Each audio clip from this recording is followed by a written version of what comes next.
same old highway.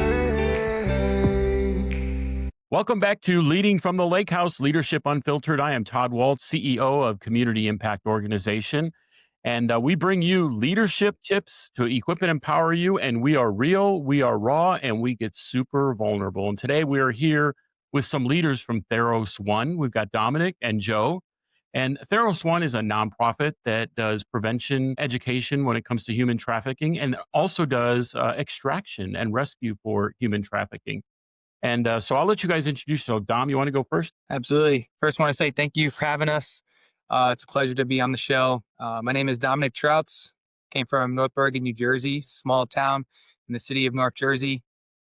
Played some college football in Philadelphia at the first historically Black college university, Cheney University. Joined the Navy 2018, where I have been active duty for 8 years now in the special operations community. Currently in San Diego. Beautiful family, and again, honored to be here. Great. Joe? Yeah, thank you so much for having us, Todd. I really appreciate it. Again, Joe. I'm from Boston. Joined Tharros One a few years back. I'm a partnerships manager here, so I deal a lot with our outside partnerships and education courses. Grew up in Boston. Have a very strong passion for giving back to the community and empowering the community that gave so much to me. So again, I'm super happy that you brought us on today to spread our message.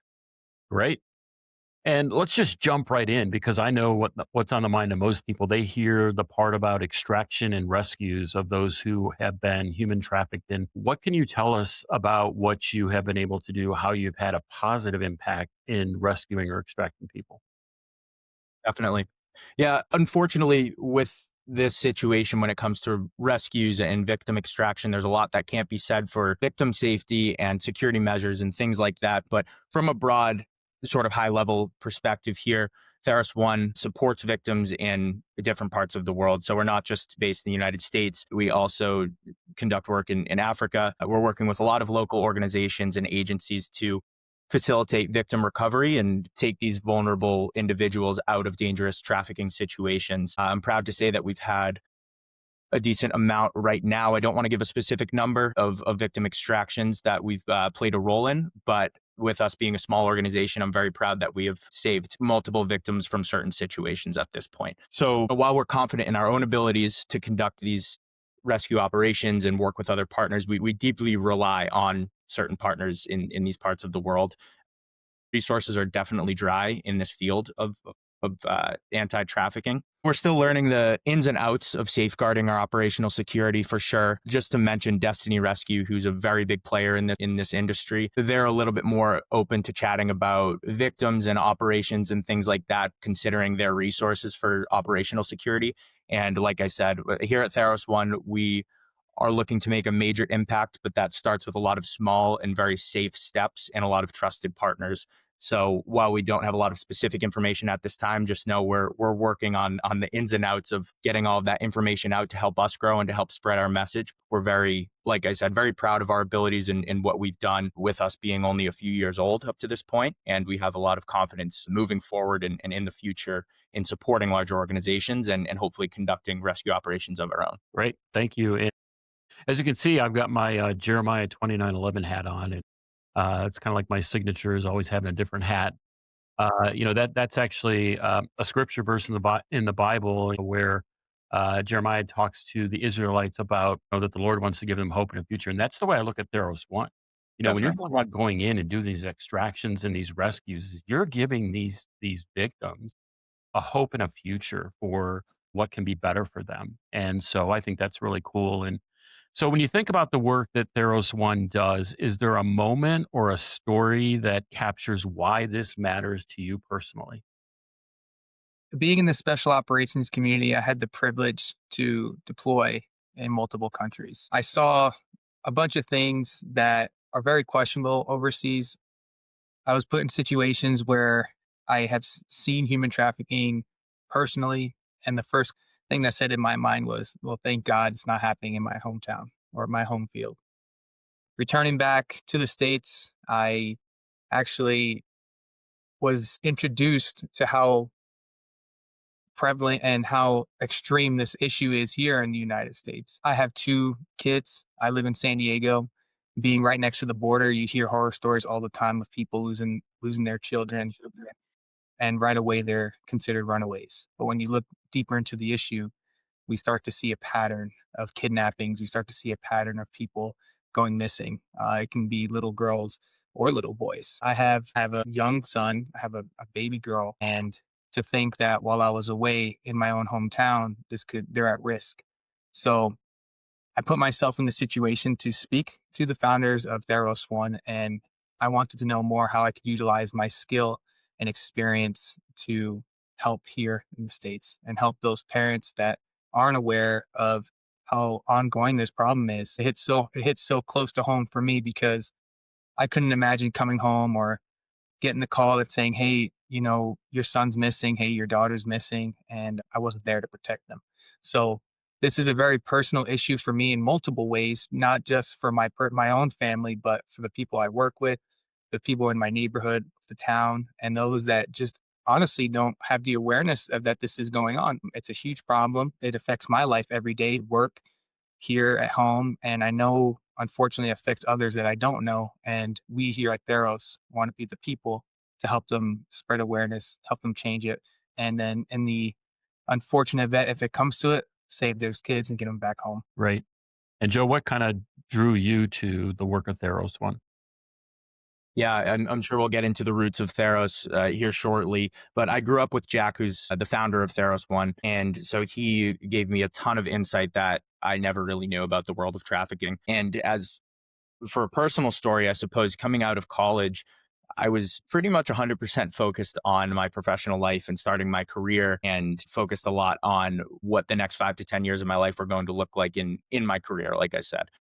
But I slowing down and really understanding that I I wanted to put a lot of work into giving back to my community and to really helping the vulnerable through charity, volunteering, whatever that might look like, and coming to my faith as well. More recently, within the past few years, that has been a main driver for me as well, to really hone in on the moral side of my life, and how I can give back and understand what I can do to make the world a safer place, to make these communities a safer place for my future family that I hope to have one day, and for my little brother who's still in high school, and for my little cousins. I just think about the most vulnerable people that are children, and they're pretty much the number one target of these manipulators and traffickers. So that really hit home for me. And like I said, with a strong faith-based approach, as I was coming into my Christian faith, I really understood that there's a strong sense of not just charity, but sticking up for people who can't necessarily stick up for themselves. And that has been a main driver for me. And it's something that I'm super proud to focus on. It really helps me get through my days week to week, understanding that I'm really doing something that matters now, not just focusing on my professional career, but really having more of a selfless motive every day helps me get out of bed. That's awesome. So take us back to the beginning. How did Tharros One start? And let's talk a little bit about what's the meaning of the name. Yeah, definitely. So how Theros One started, and I don't want to speak for Jack here, who's our founder, but Jack was in the Navy. He ended up getting hurt and was medically discharged from the Navy. I think he may have sort of, I don't want to say lost a sense of purpose, but he was probably in a pretty rough time, leaving the Navy, leaving that sort of brotherhood and sense of public service, and giving back, and fighting for our country, honestly. And he wanted to see how he could really take control and continue to sort of give back in a public service way, and giving back to a community, and create a safer place for us here at home while being separated from the Navy. So he ended up learning a ton about human trafficking. I know he had maybe a story or two while being in the Navy where he came across trafficking situations. So that was something that always stuck with him. So coming back home, he decided to conceptualize what Tharros One is today. He really wanted to make an impact in the nonprofit world in a sector that not enough people are focusing on, which is human trafficking, and in spreading awareness, number one. And so it really started from talking and having conversations and letting people know that this is happening in your community. I mean, we both grew up, like I said, in Massachusetts, so not necessarily a hotspot for trafficking, but it's crazy to think the amount of trafficking that still happens here. And so that's something that really opened Jack's eyes when he founded Tharros One. He was conceptualizing Tharros One in 2021. So, like I said, we're very young here with it almost being 2026 now. We registered for 501c3 in 2022. Everything got approved and we really hit the ground running. And when I say that, I don't mean we were knocking down doors and, saving children out of crazy situations, anything like that. It really stems from just a lot of learning and understanding, because while we want to maintain safety within Tharros One, we also don't, every situation is different. There's a ton of nuance. You can't just go in and, like I said, be breaking down doors and trying to save people, and you don't know what comes with that. So at the end of the day, safety doesn't just mean safety for the Tharros One officers. It means safety for the victims as well. We have to learn and understand every specific situation. And like I said, really focus on that awareness and prevention standpoint. We like to call it our APC campaign here at home, because you can really affect more people from spreading our message and having people put up certain safety blocks that they wouldn't really think of prior to hearing our message. And so that's what we really focused on from the get-go. And Jack and our director of operations, Justin, who shortly joined Tharros One after we got our 501c3, they focus on a lot of the operations side of things, but at the same time, they know that more victims are going to be saved by just spreading our message. So that's something that we really are proud to focus on day to day. That's great. And the name Tharros One. So what does that mean? Where did it come from? Yeah, so it is courage. Tharros is a Greek word meaning courage or boldness or confidence. And that really drives our mantra, which is it starts with one. And Jack came up with that by himself, I think, when he was conceptualizing what Tharros One was going to look like. And I don't think he could have picked a better name and a better mantra, because that really plays into our APC side of things, our awareness prevention campaign, in which it doesn't really matter who you are. You can play a role in the fight against human trafficking. And it does just start with one person. We recently had an event here in Boston. It was a lot of family and friends. We try to do 3 to 4 community events per year just to bring the community together and kind of shed some light on what's going on and on what Tharros has been able to achieve as well. And I like to tell everyone that it sounds a little corny when I keep saying it to everyone, but it does start with one. Events like those where we're all just sitting around having food, maybe having a drink together, those are the places in which we're shedding light on the fight against trafficking, and that human trafficking is real.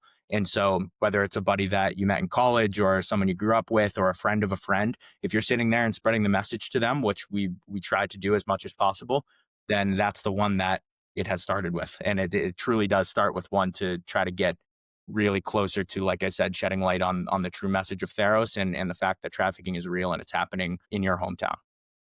Yeah, and so we're going to jump into talking about the APC, the Awareness Prevention Campaign, and more details on that. But I just think that trafficking is such a much larger issue than what most people in the public even imagine. So can we talk about that a little bit? I'm the staff director here at Tharros One. Kind of responsible for taking in individuals with skills, whatever they might be, and placing them within the organization where they could best utilize those skills. So I'm fortunate enough to see a lot of backgrounds, a lot of ways of life, and honestly, different experiences when it comes to just where they came from or what they do for a living.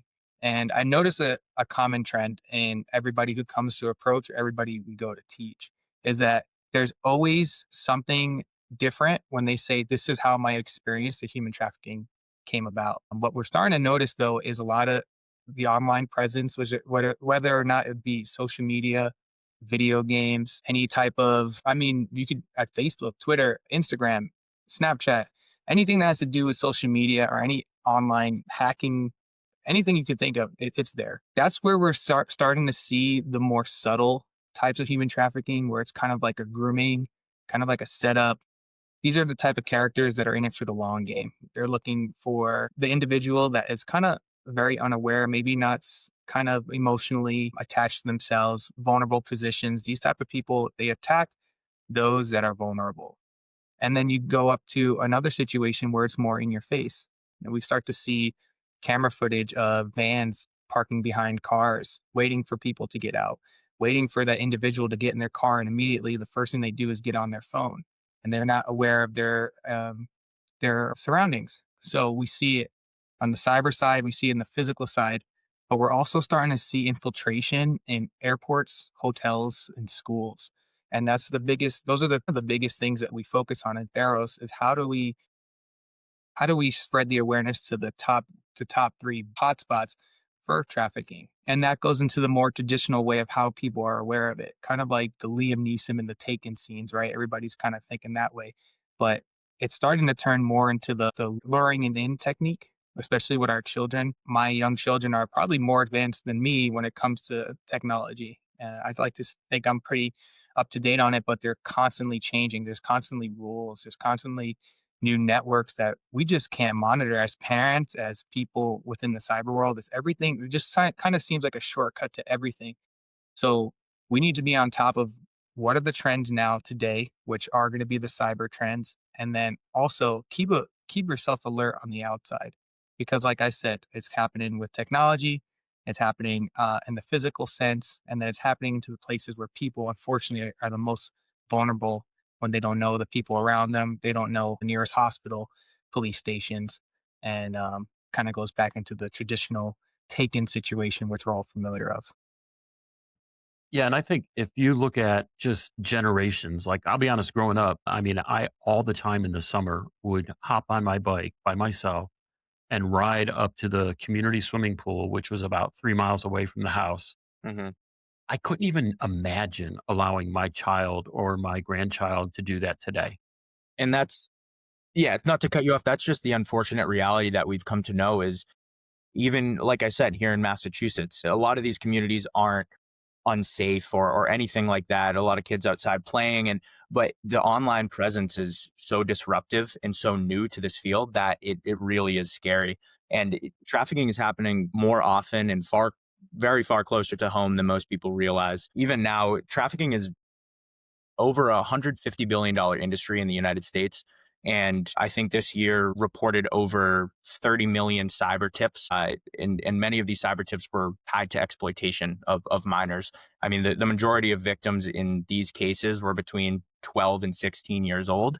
And so that's, I mean, just a crazy age group to think about because these are individuals who are getting phones for the first time. And whether that be because their parents want them to be safer through having a direct line of communication, they could also be downloading certain messaging apps or certain online games where you don't really know who your child's in contact with. And while it's all lighthearted, because like I said, these children are 12 to 16 years old in most cases. So, they're not going in expecting any danger. They're going in to chat with friends or play video games online with friends. But this is where we find most of the issue here. And I think the online presence is something that, like I said, is super disruptive, super scary, and something that a lot of parents just aren't prepared for right now. I have a story as well from someone I met at one of our recent events.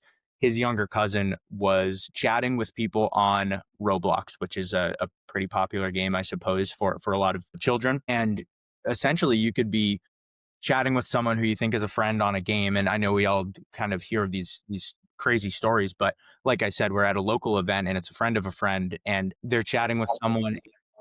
I guess he, thank God, said something to his mother that there was sort of a sketchy message. They were kind of concerned about it. Someone saw, again, thank God. And parents had to redo their whole parental controls on the child's device because this is in a safe community in Massachusetts. It's someone I know. And to think that that could happen just like that, trafficking doesn't necessarily happen straight with the violence or an abduction. It happens with manipulation. It happens with a child's online presence, and it happens with a relationship building, which is definitely the scariest part and something not a lot of people want to talk about because there's a lot of nuance to it. There's a lot of privacy involved in it, but I think it's something that can really be stopped through a conversation and through letting people know that this is happening. And yes, it's scary, but it's also something that you should 100% be aware of. And that's something that we really try to drill into people's heads when we have our educational courses at schools, at middle schools, with faculty, with different community leaders, and things like that. This is happening. You don't have to be in a quote unquote poor neighborhood or anything like that to experience exploitation. You could be sitting in a mansion on your phone and their child's on their gaming device across the room chatting to someone online has negative intentions. I did a lot of prevention work in schools and public speaking. And so back in, I want to say 2008, 2009, the whole issue of sexting came up, among young people where they're sending nude photos of themselves to people. Mhm. And here's the difference is that could be embarrassing. Trafficking, I mean, we're talking about you could literally disappear and never be found again. Like 100%. going back to the story about, riding up to the pool, it's like literally I would leave the house at 11:30, the pool opened at noon, and I wouldn't come home until 6 or 8 o'clock at night. So had somebody taken me before I got there at noon, literally they had 6 or 8 hours lead time before anybody would know because there were no cell phones, there were no ways to communicate back and forth, no way for parents to check in with one another. And now you just factor in the whole social media thing and it just exacerbates. And we got to remember at these ages, these kids, their prefrontal lobes are not even developed. So Mhm. they're not able to read a lot of these signs. And that's why grooming seems to be so successful with them is they're not able to identify and see it as a danger and ask for help. And sometimes it's just like that one little, ooh, that made me feel uncomfortable. Maybe I should mention something to mom. And so that's going to take us right into your APC awareness prevention campaign. So what is it and what are the target audiences and what are you trying to accomplish? Yeah, I can kick that off. Being a partnerships manager, I really try to connect with as many people as possible. And coming from the business world, it's definitely different. I've worked in a few sales jobs and things like that where you're trying to push a product and you're trying to get leads and things like that. And this is similar but different. We're not selling anything, of course. We are coming in and providing free education programs to communities, businesses, like Dom said, airlines, hospitality groups, things of that nature, because we recognize that these groups are very vulnerable when it comes to trafficking. Airports, obviously, a lot of people in and out, a lot of sketchy figures at certain points, things like that. Y'all hear crazy stories about that. Same thing with hospitality groups, hotels, and then schools. Schools is a major one for Tharros One for sure. I think it's not only important to let these children know about certain restrictions that they should have online and certain dangers that can come with meeting new people or going off alone and playing by yourself, things like that. Because, you don't want to scare young children and say that there's predators out there and you have to do this and that. It's going to stick with them. And that's a scary thing to realize. So I think empowering faculty is definitely a priority for Tharros One, empowering faculty to really spread our message and really be aware of their children and how they're online and different ways that they could go through certain safety measures through field trips and things like that. So I think that's super important. So right now, Tharros One is partnered with a lot of colleges and universities as well. We see a lot of students going abroad, certainly at colleges and universities. And here in Boston, it's a major hotspot for education. So some of our partners include Suffolk University, Northeastern. So we've gone in multiple times to not only empower faculty, because at these universities, it's adults, young adults that are learning and about to enter certain careers and do a lot of traveling, like I said, with studying abroad. So we want to spread our message to as many people as possible to try to have that trickle down effect as well. They can tell their friends and really just bring people together to understand our message. And so, yeah, we're, like I said, free courses. We come in, teach different signs of trafficking, the best ways to spread the message, let them know about certain other courses that we'd be conducting and events in the area, basically anything to kind of get our word out there and empower people with the knowledge to protect not only themselves, but their communities when they go back. Yeah, and one thing that we used to teach when it came to prevention was you have to decide now how you're going to respond if something like this happens. Because when you're trying to decide in the moment, like somebody just approached you and they're either trying to physically take you or they're trying to verbally entice you to come with them, to try and sit there and figure out, well, what am I going to do?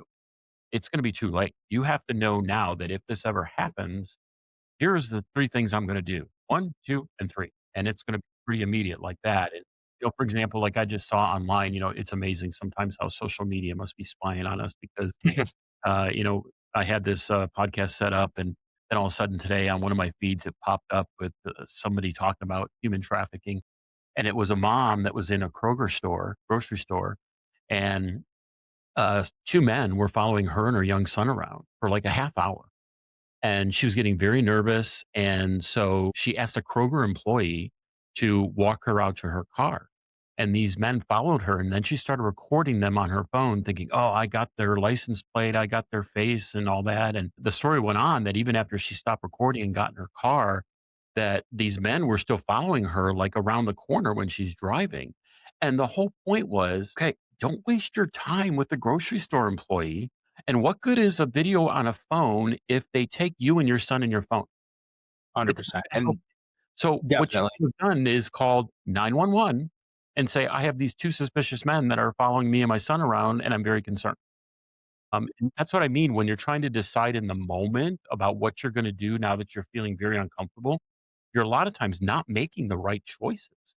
So I think that's probably a big part of what you're doing with the whole prevention message. Yeah, and that's very important that you said that because that is true. And it's something that, people are very quick to react when it comes to a dangerous situation. If you're out in the street, someone pulls a gun, a knife, whatever it might be, you're running, you're getting to safety, you're calling 911. But if there's a situation where you're either being manipulated, you're being watched, or you're in a vulnerable situation where a trafficker could potentially take action in some sort of way, this is something we think about a lot here at Tharros One is the best ways to take that first step, and especially if you're directly in that situation, not just preventing it. And this is something that we're super proud of too. Is I actually just thank God I have one here on my desk, but we did create. Sorry if I'm getting the camera there. These quick cards. So Dom, I wanted to shout these out. Yeah. So these are basically something that we've equipped with people who work in public health, police officers, even a lot of faculty at schools, basically, honestly, anyone who, if to keep in their purse when they're in the airport, when they're walking through the street, whatever it might be. And this has human trafficking response resources. This one specifically is for educators and youth leaders. So we give this to a lot of teachers and faculty, like I said. But it shows indicators of trafficking if you're in the airport, at a bus station, or at a place of transportation, anything like that. And while this isn't going to necessarily eradicate human trafficking, like I said, back to our mantra, it starts with one. If these little quick cards that we're making in our apartment here in Boston can save someone's life or take someone out of a vulnerable situation at least one time in the near future, then that is a job well done for us here at Tharros. So it really comes back to, like I said, our mantra that it starts with one, and it really starts with realizing one indication that or one red flag when you're out in public with something happening, like you said, at the grocery store, at Kroger, someone's following you. If we can empower people with this knowledge, then that, like I said, that's a job done for us. So that's what we try to do day to day is if we're at least reaching one person day to day and letting them know that this is real and it's happening, then I'd consider that a job well done for us. Yeah. If So I how do could, if you I could jump in on an example of that real quick. So on the note of the quick cards, just to give a little backstory on that, it was designed based off the special operations community things that we keep within our vest. So if we are on a certain mission or we're trying to accomplish a certain goal, we always have a key card to reference why we're doing what we're doing and how to do it. So we designed those cards to fit practically in the plate carriers. So if it'd be for the military or law enforcement, or the purse size. It's super easy, very efficient. And then we tailored it to the QR codes because, uh, you know, everybody has a phone now. So if they need a quick reference or something, they got it. And if they don't have a phone, they still have the information to put in. But I would like to talk about this one example similar to the grocery store story that fits well with Tharros One. And I was actually talking about this at our last event. When I first joined Tharros One, I took it upon myself to have my first kind of contribution to the organization to teach at my son's school. So again, at the time, I didn't know much of it. I knew maybe a little bit more than kind of the general population, just because I have training in the military and know what to kind of look for. But I was nowhere near where we are now.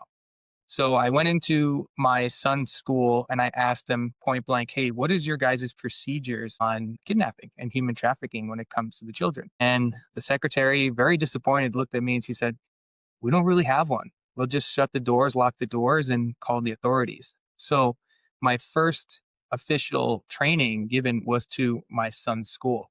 And it was an open conversation. And all the teachers, we sat in a circle. It was kind of a fit, it was my first PowerPoint in the open with it. The PowerPoint didn't work. it was a mess, but what it turned into was a good circle educational lesson for everybody, and they kind of shared their stories. So we developed a kind of like before the quick cards even existed, we had this quick sheet. It was the size of a regular size of paper, and we gave it to them. Fast forward a couple years now, I think this is like maybe 2 or 3 years ago.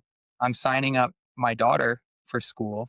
It's the same the same schooling organization. I don't want to say what the organization was, but in San Diego, there's a group of schoolings that fall under the same umbrella. And I had asked, I said, "Hey guys, what's your what's your procedure in case somebody is like lurking or trying to kidnap or human trafficking?" And she looked back and she's like, "Oh, actually, I have something over here." And I looked, and she reached back and she put on the down the piece of paper, a little tailored, the same thing that I gave at my son's school miles away. So I knew right there and then, like, hey, we made an impact at least a little bit to say that, hey, these schools are at least talking. And there's more than 10 of the school systems there, but although it might not, and I don't know what their training is yearly or quarterly or whatever they do for their teachers, but the Tharros One sheet that we designed is at least getting spread throughout the schools. So how many times has that sheet been used? I don't know. Maybe it's been used a couple times, but the fact that it's been used and I've seen it for myself and it's the same school district as my children, it was a huge win for us. And, you know, just things like that, like the quick cards, the sheets, the presentations, just the fundraisers. And here right now, it's exactly what Joe said. It's as long as we can reach one person or they can take that one card, that one piece of paper and spread it, the amount of potential to save people is endless. It's endless. Yeah, that was one thing that I always leaned on pretty heavy because we probably spoke to in excess of, 100,000 kids in our prevention program. And it was always based off of, so when you get done at the end of the day and you spoke to, 200, 300 kids, it's like, if I could just help one, just one, this is worth it. And honestly, I don't care if it's 3 years from now and they don't remember my name, my face, or even the organization's name, but they remembered what I shared and it helped them. That's why we're there. And so that's like something to just kind of really hang your hat on that you're right. It's just all about one. And, I'm sure a lot of what you talk about in your prevention is situational awareness. So I don't know if you've ever heard of a gentleman named Gavin DeBecker. He's from out in California. Have you ever heard of him? Oh Yeah. yeah. Yeah. I actually just ordered his book. I saw him on Joe Rogan, and then they were talking big on their book. I think it's two sec. I can't. I would run to my library to get it, but Yeah. I don't remember what they're called I either, just but I just he's written several and they're very good. And he does talk a lot about situational awareness. And I had the opportunity, probably, I don't know, years ago to fly out to California and go to one of his trainings. And they're amazing. And they provide a lot of the high profile celebrities and all that. They're actually the security firm that is protecting them. So they do a lot. But he talks a lot about situational awareness and how do you battle that in this culture where 12-year-old boys are walking around with their hoodie over their head, their earphones in their ear, looking down at their phone. And it's like there's no way they could hear or sense or see that somebody's coming up to grab them.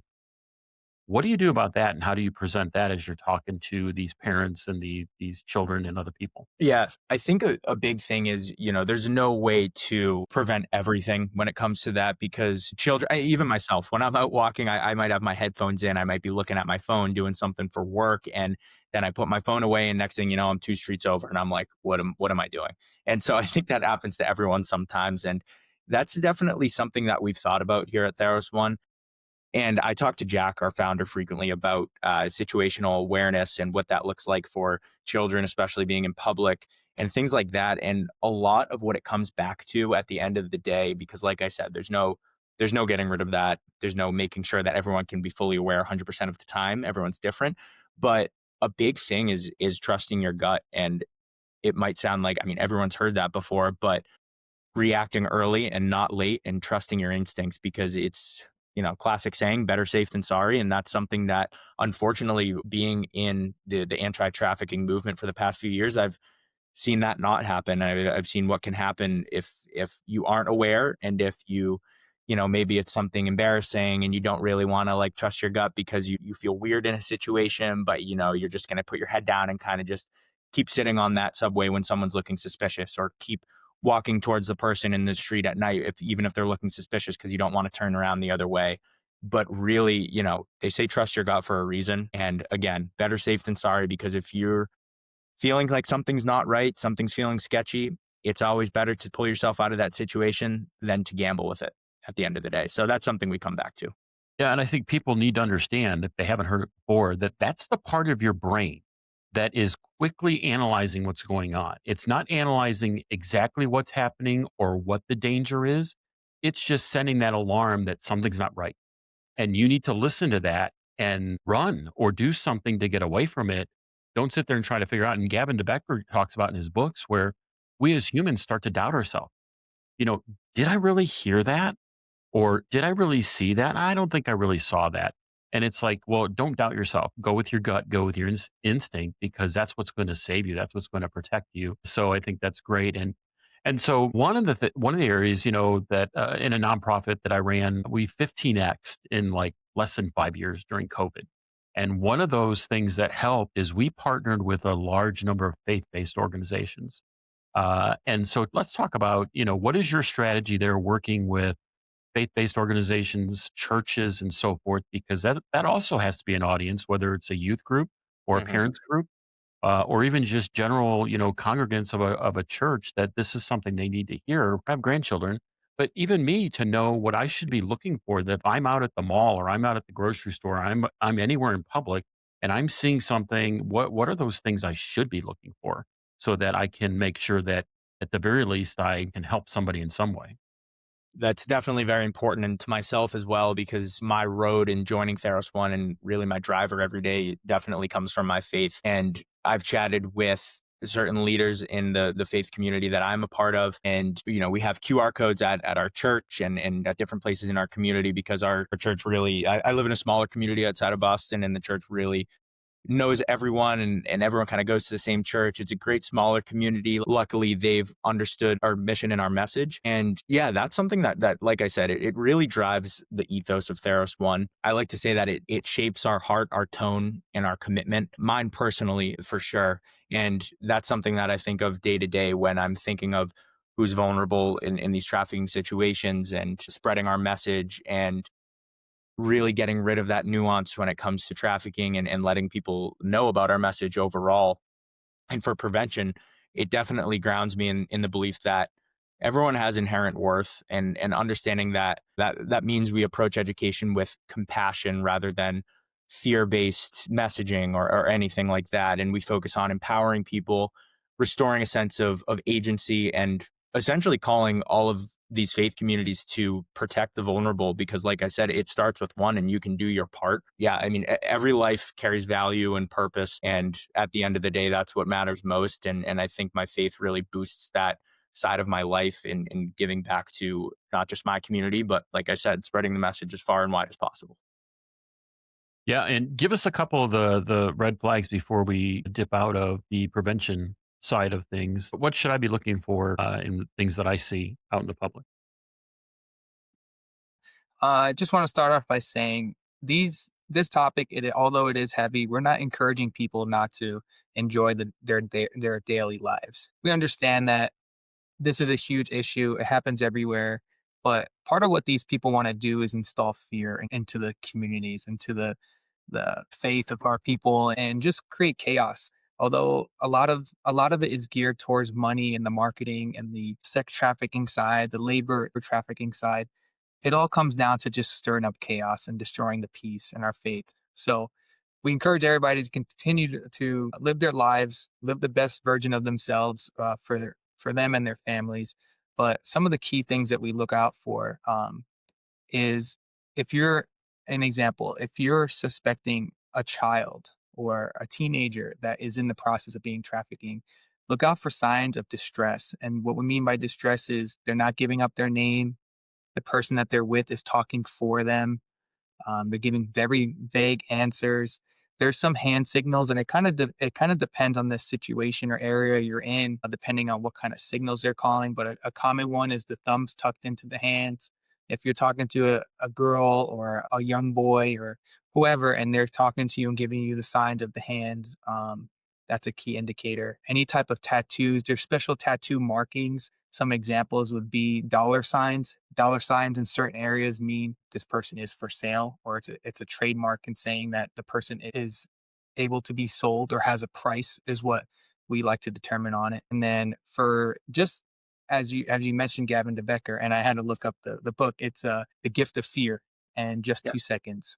Um, Going back to that gut instinct of like, hey, my car is parked in like this weird dark area, and that van or that car was never parked close. Obvious signs that might not seem obvious until you get the awareness of it, of just like, hey, this huge parking lot and this one car is parked next to me.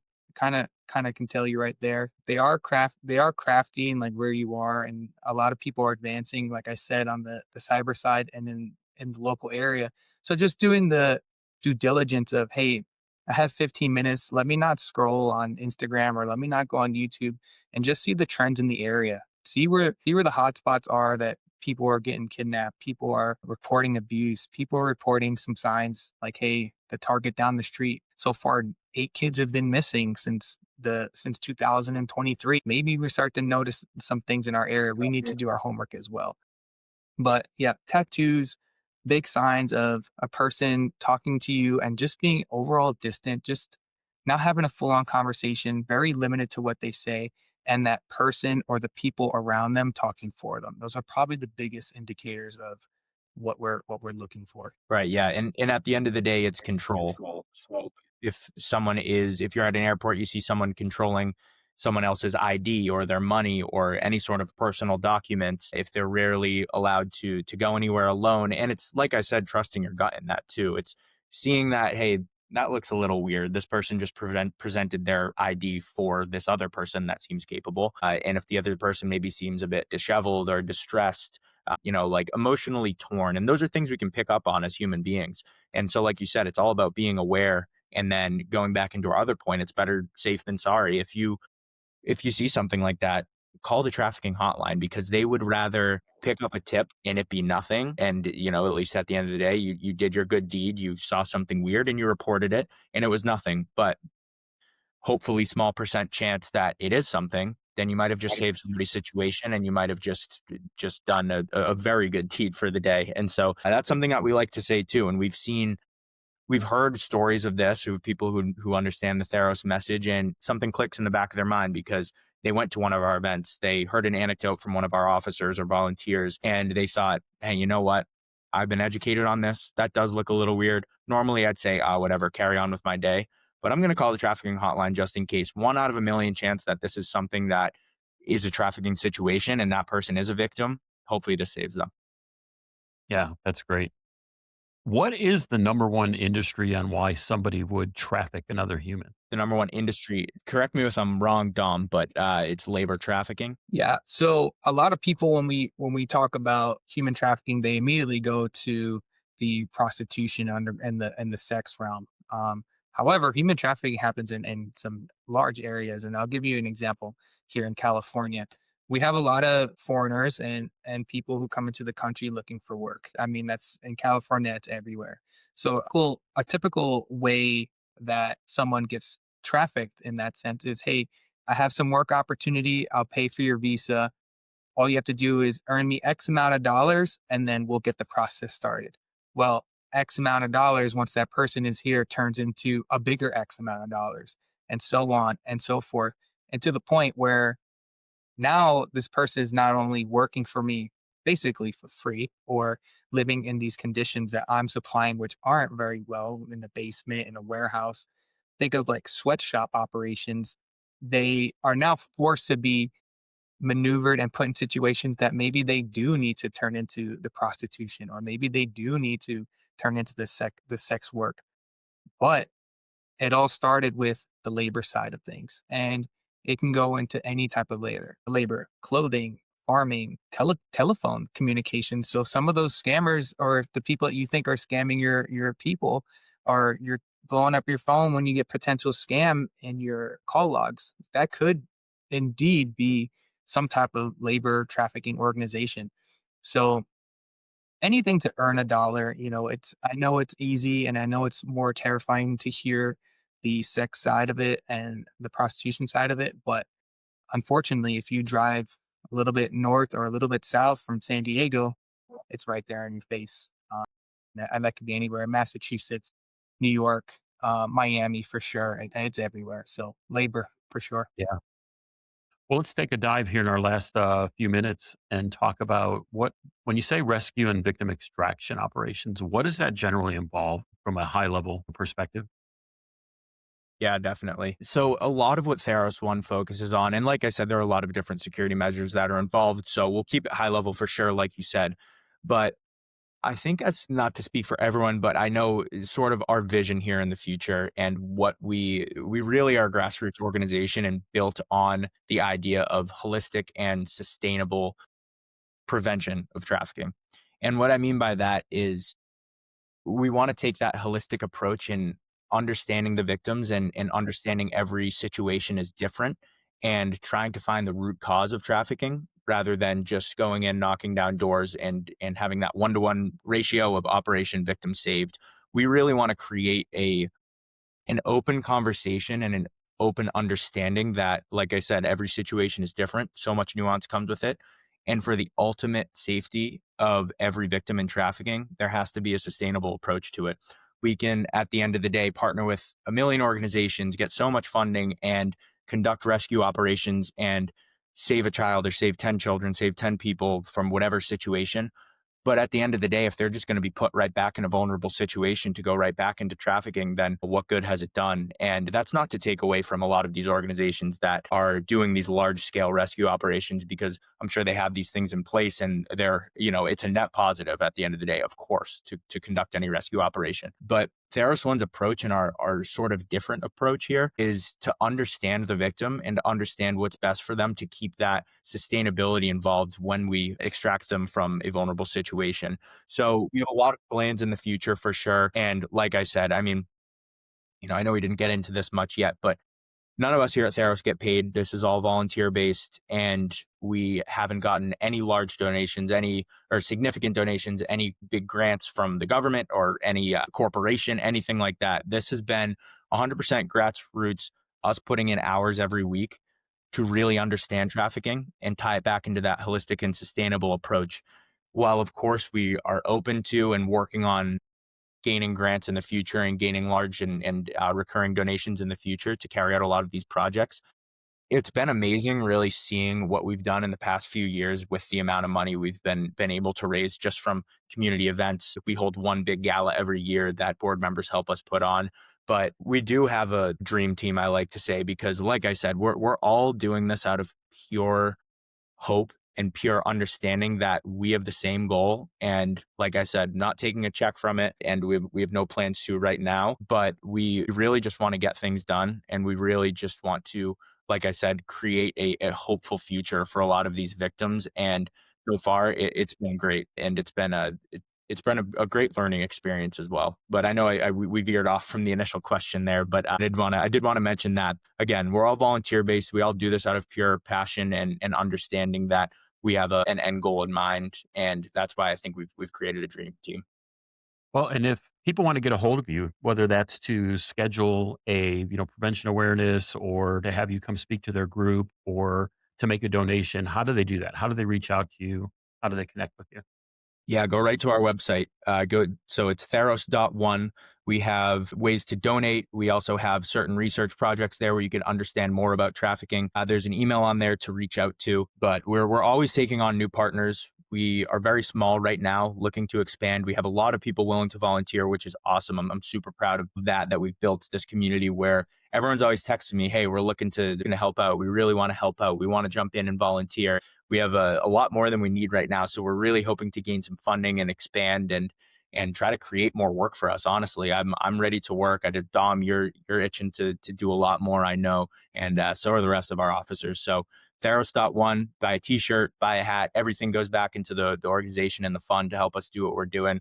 You could donate directly, but everything you need is right there on our website. That's great. And take like 1 minute each and just, if you want our listeners to take away one thing from this podcast, what is it? Just want to first, by saying thank you to you and your listeners and giving us the opportunity to spread the word on human trafficking, not only spreading about who we are at Theros One, but the ongoing issue of what's happening. I want to thank all our donors who have donated in the past, everybody who's came out to our event, everybody who's spread our word and spread our message all over the internet.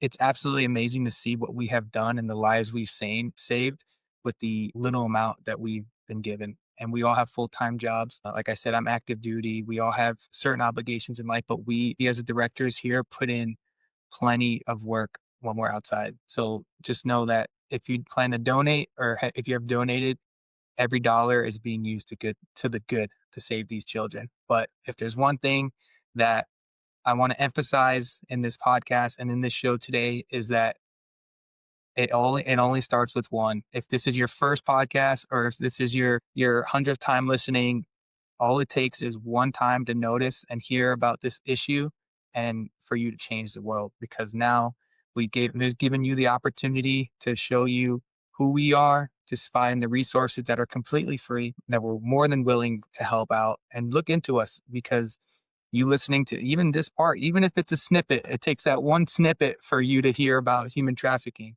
And there's a person out there that might need to be saved, and you could be the one. So thank you again, and appreciate all the help. Awesome. Yeah. And again, thank you so much to yourself, Todd, and the Community Impact Organization and this podcast. What you guys are doing is great. And I know we've been chatting for a while now, and you've been mentoring me in the grant space, and you're clearly very knowledgeable. And I've learned a lot so far, and we've only had a few meetings. So again, very thankful for all of your services here and bringing us on today. But if I could leave everyone listening with one sort of message, it's, of course, preface, it starts with one, because that we know we've talked about that, but also no matter what skills you think you have or don't have, you can make an impact. Myself, everyone else in Tharros has some sort of military background in a lot of that, whether it be compact or leadership knowledge when it comes to military or anything tactical like that. I myself don't. I grew up playing hockey, went to college, and now I just work in consulting. A little boring, but at the end of the day, they've never made me feel out of place, though. I've been able to learn so much. I've been able to do so much, not to be prideful, but we've been able to make crazy strides, things that I never thought we'd be able to do and throughout the past few years.